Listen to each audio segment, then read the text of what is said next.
তিলোত্তমা ঢাকা।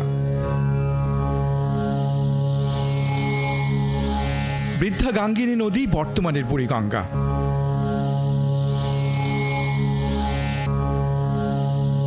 একসময় আদিখাতের মোহনা ছিল প্রায় 15 থেকে 20 মাইল চওড়া। তার পাড়ি পরিচ্ছন্ন এক জনপদ ঢাকা। সে ঢাকা কত বছরের পুরনো?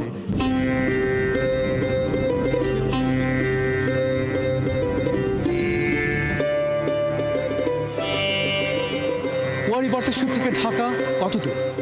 ঢাকা থেকে বিক্রমপুর কিংবা আরও একটু দূরে ঢাকা থেকে ময়নামতি। বিস্তীর্ণ এই অঞ্চলের প্রত্নসাক্ষ্য বলছে এই অঞ্চলগুলোর সভ্যতা প্রায় একই সময়ের।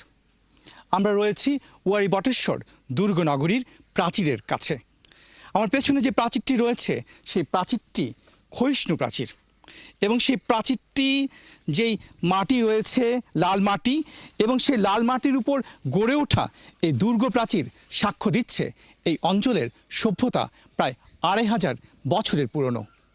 প্রাচীন ওয়ারী বটেশ্বর দুর্গে খুঁজে পাওয়া গর্তে বসবাস করা জীবন সংস্কৃতি বলছে এই সভ্যতা প্রায় 3000 বছর পুরনো। এই 2500 বছর আগে যে নগর হওয়ার আগে কিন্তু এখানে মানব বসতি ছিল। সেই বসতির চিহ্ন হলো এইটি হলো গর্ত বসতি। এটিও রেপ্লিকা, কিন্তু এর নিচে অরিজিনালটা আছে। এই যে দেখতেছেন এখানে কিন্তু 2-3 জন মানুষ কমফোর্টেবলি শোয়া যায়। এবং এই যে গর্ত বসতি এখানে ছিল শস্যাগার, এবং ওইখানে ওটা হলো কূপ, এবং এইখানে হলো রান্নাঘর। পুরো কমপ্লেক্সটা আমরা পেয়েছি। এটা বিলিভ ইট অর নট। লাল মাটিতে যে 2500 বছর প্রাচীন সভ্যতা, এর সঙ্গে ঢাকার কিন্তু একটা সংযোগ আমরা এবার পেলাম। কারণ এইখানে যে প্রত্নবস্তু পেয়েছি অনেক ভ্যারাইটিস, কিন্তু ওইখানে অন্তত 2টি প্রত্নবস্তু পেয়েছি, যে 2টি ওয়ারী বটেশ্বরে পাওয়া যায়। একটি গ্লেজড ওয়্যার এবং একটি রোলেটেড ওয়্যার। 600 বাই 600 বর্গমিটার প্রত্নদুর্গে দেখা মিলেছে 7ম ও 8ম শতকের বৌদ্ধ সংস্কৃতির পদ্ম মন্দিরের। 7ম-8ম শতকের এই 11 বর্গমিটার আয়তনের বৌদ্ধ পদ্ম মন্দির সাক্ষ্য দিচ্ছে 1500 বছর আগে এই অঞ্চল কতটা উন্নত ছিল, এখানকার সভ্যতা কতটা সমৃদ্ধ ছিল। ওয়ারী বটেশ্বরে খুঁজে পাওয়া প্রত্নসাক্ষ্যের সঙ্গে মিল পাওয়া গেছে 2017 সালে ঢাকা কেন্দ্রীয় কারাগারে খনন করা বিভিন্ন নিদর্শনের। জাহাঙ্গীরনগর বিশ্ববিদ্যালয়ের প্রত্নতত্ত্ব বিভাগের অধ্যাপক সুফি মোস্তাফিজুর রহমানের সুযোগটা মিলেছিল 2008 সালে। 2008-এ মেজর হায়দার আমাদেরকে দাওয়াত দেন ওই জায়গাটা ভিজিট করার জন্য। উনি একটা জাদুঘর করবেন, একটা পরিকল্পনা ছিল। কিন্তু যেহেতু আমি আর্কিওলজির ছাত্র, আমার দৃষ্টিটা থাকে যে এই জায়গাটা তো প্রাচীন, আমরা জানি, শুনেছি, কিন্তু দেখি তো নাই, কেউ দেখেনি। আমি যখন ঘুরছিলাম চিপা চাপায়, তখন কিন্তু আমি পুরাতন ইট দেখেছি, এবং আমার মাইন্ডে স্ট্রাইক করেছে এই পুরাতন ইট মানে নিচে স্ট্রাকচার আছে। কারণ ওখানে যখন গর্ত করে তখন নিচে জিনিস উপরে বেরিয়ে আসে। এবং এই 2016-17 যখন স্বরাষ্ট্র মন্ত্রণালয় আমাকে আমন্ত্রণ জানালো খনন করার জন্য অ্যাজ এক্সপার্ট, আমি আমার টিম নিয়ে যে খনন করি, এবং খননে আমরা সেই দুর্গ প্রাচীর এবং সেই দুর্গের কক্ষ, এবং আমরা সেই আর্কিওলজিক্যাল খনন করে যা পাই আমরা সেরকম অনেক নিদর্শনে পেয়েছি। ঢাকা কেন্দ্রীয় কারাগারে খনন কাজে খুঁজে পাওয়া রোলেটেড ওয়্যারের সঙ্গে এই অধ্যাপক মিল খুঁজে পান কমপক্ষে 2500 বছরের পুরনো রোলেটেড ওয়্যারের সঙ্গে। আমরা যখন খুঁজলাম, খনন করলাম, তখন আমরা কিন্তু সেই দুর্গ অংশবিশেষ পেয়ে গেলাম। এবং আমরা যে তারিখ করলাম কার্বন-14 আমেরিকার বেটা ল্যাবরেটরিতে, সেখানে কিন্তু আমরা না তারিখটা বলি, সেই তারিখে কিন্তু ঢাকার দুর্গর আমরা প্রমাণ পেলাম 1430। মানে 1430-এ মানুষ ওখানে বসবাস করেছে। সেই হিসেবে কিন্তু এটা আপনি প্রশ্ন করেছেন, তার উত্তর হলো 1430-এর আগের কিন্তু দুর্গটা। আমরা যেটা খনন করলাম যে ঢাকা পুরাতন জেলখানা, যেটা এখন যেটা জেল হিসেবে অ্যাবান্ডন, সেখানে তো আমরা খনন করেছি 4-5 মাস।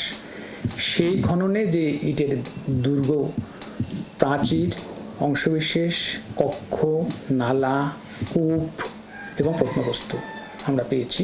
এখন দুর্গটি ঢাকা পুরাতন জেলের ভিতরে পেয়েছি, কিন্তু এটি এক্সটেনশন কিন্তু এটা অনেক বড় হবে। কারণ টপোগ্রাফি এবং ঢাকায় জেমস টেলর বলেছেন কিন্তু ওই দুর্গটির কোনো টিকে নাই, কিন্তু এটা কিন্তু জেলখানা এবং কোতোয়ালি উনি হাসপাতালের কথা উল্লেখ করেছেন, এই এলাকা ব্যাপী ছিল বলে মনে করেন। এই দুর্গটি কিন্তু ছোট্ট দুর্গ না, কারণ এটা ছিল প্যালেস ফোর্ট।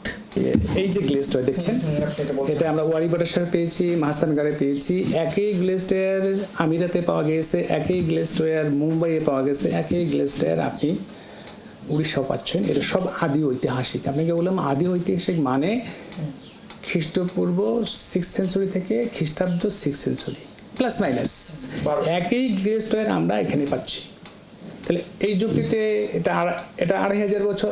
একই সঙ্গে এই অধ্যাপক বলছেন এই বিস্তীর্ণ অঞ্চলের মাটি প্লাইস্টোসিন যুগের বা 10 লাখ বছর আগের। মধুপুর ট্র্যাক্ট হলো লাল মাটি। লাল মাটি হলো প্লাইস্টোসিন ল্যান্ড। প্লাইস্টোসিন ল্যান্ডের বয়স হলো লক্ষ বছর, 18 লক্ষ থেকে 10,000 বছর। তবে ঢাকার নাম ঢাকা হয়েছে সুবেদার ইসলাম খান এখানে আসারও আগে। মির্জা নাথান কিন্তু ঢাকার কথা উল্লেখ করেছেন এবং তার আগে কিন্তু ঢাকা শব্দটা ছিল। ঢাকা কোত্থেকে উৎপত্তি এদিকে আসলো সেটা না জানা না গেল। মোগল যুগেও ঢাকা ছিল, মোগল আগের যুগেও কিন্তু ঢাকা শব্দটা ছিল এবং তার আগেও প্রাক মধ্য যুগে কিন্তু ডবাক শব্দটা ছিল। সেখান থেকে ইতিহাস বলতেছেন ইতিহাসবিদরা যে ডবাক থেকে ঢাকা হয়েছে। টাইগ্রিস, ইউফ্রেটিস কিংবা সিন্ধু নদীর সঙ্গে মিশে থাকে নগরীর আতুর ঘরের গল্প। ঢাকার গল্প বুড়িগঙ্গার মতোই প্রাচীন।